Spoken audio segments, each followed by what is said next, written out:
So we see where there's going to take place in every human being's life, and especially the believer, there's going to be some changing.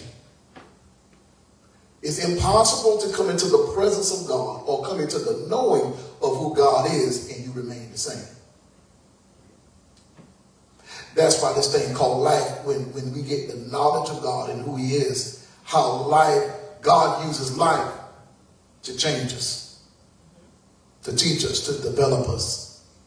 And change is not always bad. Amen. Forget somebody near you, say change is not always bad. Change is not always bad. The mystery of metamorphosis. God never introduces purpose without process. We are in a season of prophetic incubation where divine destiny is forming within us, like the caterpillar to the butterfly. God is bringing about prophetic metamorphosis. A lot of times you inwardly sense God doing something in you.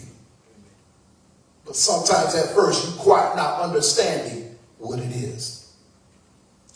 Why is it that I'm sensing something? And if you're not careful, what you sense is something will cause what I love to call a holy frustration. That I'm sensing better, but I don't see better from the outside. That's why before it will manifest on the outside, God has to develop it on the inside.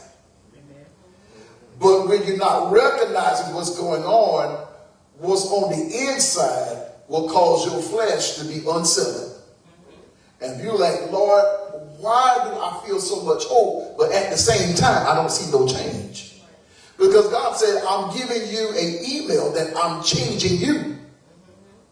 And I'm giving you a clue that I'm getting you ready for what you feel on the inside. And we also got to understand that what I'm feeling on the inside probably won't manifest in this season of my life. Amen. It's probably, well, let me use this in this way. We got one that doesn't have a child. Okay, so she probably can understand this. Once the conception of a egg inside the female, I remember teaching this years ago. Once a woman conceives and is with child, at that moment she don't know it. It takes time. All of a sudden,